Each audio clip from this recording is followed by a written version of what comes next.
everybody, and welcome to Epic Everyday, our daily podcast for busy Christians where we work on transforming each moment from the inside out, moving from franticity and stress and all that jazz to freedom and enoughness no matter what is actually going on in our lives.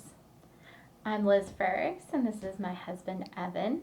Hello, good morning. And we are so glad that you guys are here with us on this lovely Wednesday. As you guys know, we work through the CSCs. They are being calm, surrendered, centered, connected, and complete.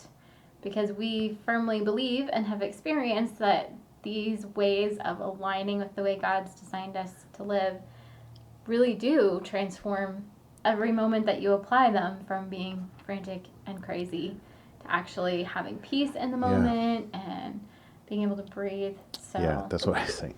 The ability to just take a breath. Today we're going to talk about surrender. We've been doing it all week, and today we're going to talk about mistakes are allowed. It's like, wait, I almost made a mistake there, reading the wrong thing. Honey. Yeah. So today's Wednesday, so it's also Centered Day. One of the things that I was thinking about as far as kind of how surrender and centered and mistakes go is that for me, being centered is living out of the essence of who you are. And sometimes I'm afraid to make mistakes. Like, I'm so afraid of being a failure that I don't do what I'm supposed to be doing. So it paralyzes you so you can't act? Exactly.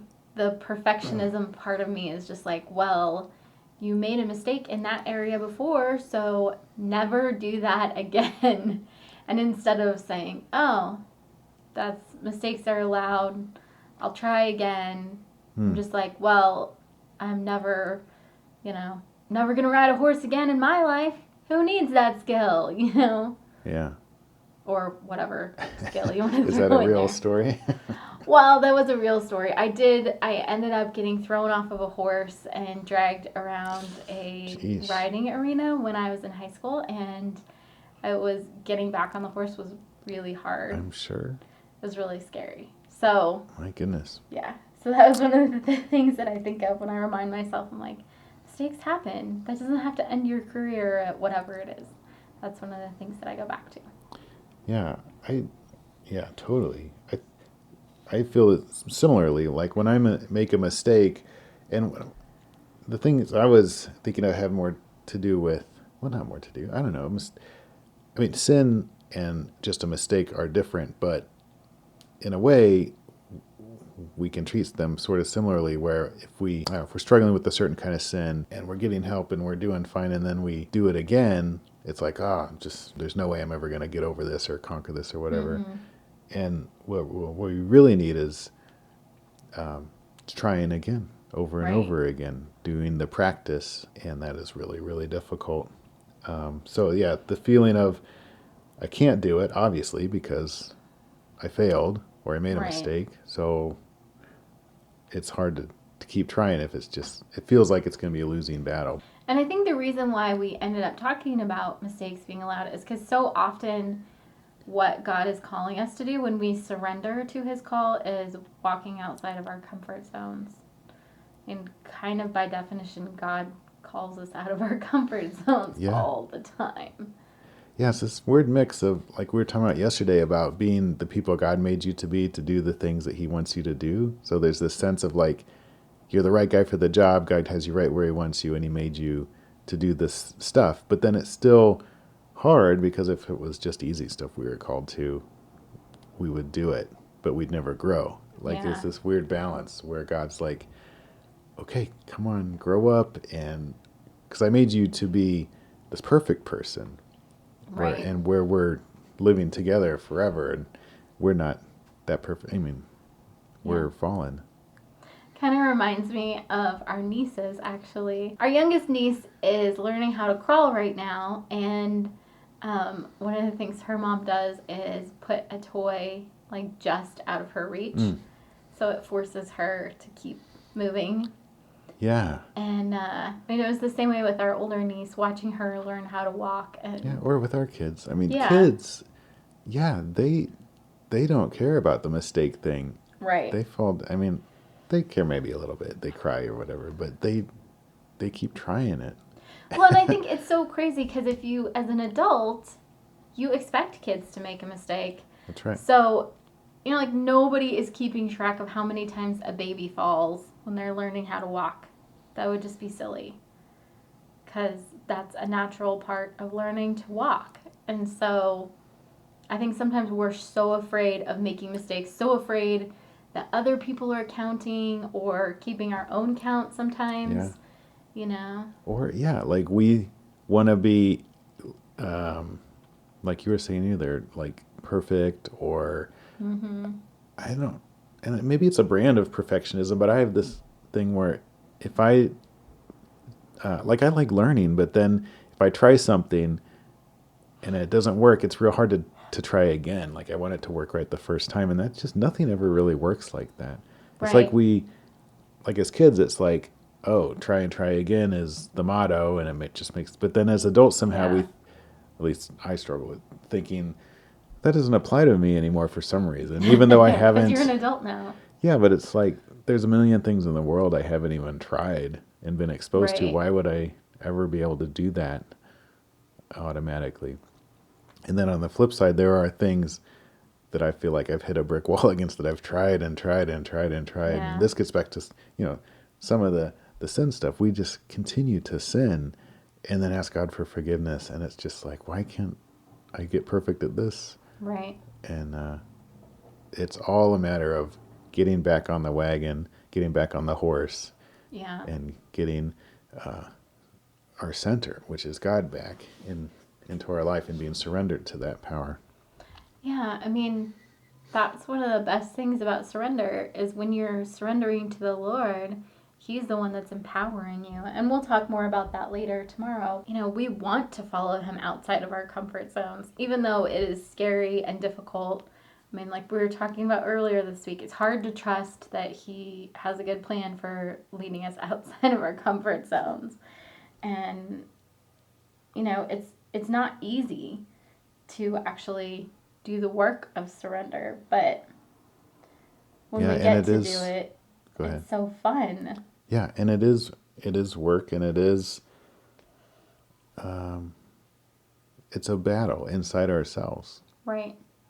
And I think, since we're talking about creating margin in our lives, this is a huge part of margin because not only are you gaining power as you're surrendered to God, but the kind of stuff that we're talking about today, walking outside of your comfort zone, allowing yourself to make mistakes, that can take so much stress out of your life. Even though it's stressful to walk outside of your comfort zone, but when you're living out who you're designed to be, it's energizing. It's fun. Like I was Hmm. saying, I mean, is it hard? Yeah, but it's so worth it. And, we miss out on that stuff when we're like, I think sometimes in order to kind of hide from ourselves the fact that we're not doing, that we're not doing what God's called us to do, that we're not stepping out of our comfort zones, we sort of throw ourselves into the minutia of life. Oh, And so sure. we get obsessed. And that's where that obsession with busyness comes from. And we make sure we don't have margin on a subconscious level just because if we had margin, we would recognize, oh, wait a minute. I'm miserable because I'm, like we're filling every moment just so we don't have to feel that void. And Yeah. so if you get to a place where you start doing the things that God's called you to do, you can have margin without having to fill it. Hmm. And you can focus on what's important instead of focusing on the minutia. Yeah, I think that's really true.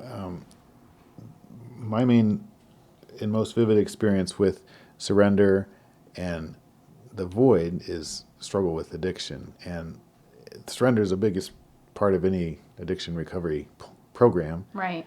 And, but there's also an aspect of it. Like I remember there was a time when I was doing really good. I was in a program and I had a few months of sobriety and I was getting ready to graduate out. And then I slipped up again, right before it was going to be the like, hey, congratulations, you did it. Yeah. And that's, I think that has something to do with what you were saying. Like, because what's beyond an addiction or a mistake and then getting back on the horse is really this broader more spacious place, this bigger, Yeah. more vivid life, but staying in the like sin and confession and reconciliation and getting a little bit better, and then sinning and falling, like that's this kind of busy minutia place that doesn't really get you anywhere. And then Right.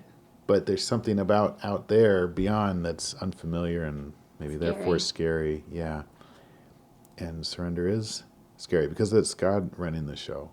Yeah. I mean, and I think everybody's has a pet addiction of some kind, and if that's your MO, life beyond that is so unknown. It's like, well, I don't know if I want to try that or not. You're guaranteed mistakes because you're going to be trying a new way of life. Yeah. And that's good, but it's scary at the same time. Right. And just like with walking, you know, we've talked about this several times, but with Tai Chi walking, you're balanced in one foot and then you're balanced in the other. And you just keep taking steps and you have to be balanced. You know, if you miss a step, you just work on being balanced in the next step. Like, just like the baby that's learning how to walk. If you fall down, you stand back up, you know? Yeah, I was this summer in class, our professor called what I was doing tap dancing because I felt like I had to take a step to do this certain move and I was taking way too many steps. But I was trying to feel it and I was really struggling and I just was taking a bunch of like really small steps, you know. Yeah. Liz was standing there with her feet pretty much in one place and able to respond the way the exercise is supposed to work. And so, I mean, that's a little embarrassing, but it was all in good fun. And it's like, I don't know, like even with this podcast, putting it out there, there's a learning curve and it's difficult and sometimes it's discouraging, but I feel like I can go either way. Like I can see it as a too much challenge and a like, just, stop doing it. Mm-hmm. Or as a really stimulating challenge that's like a fun problem to work on and fulfilling, you know, and our relationship with God can be the same way. Like,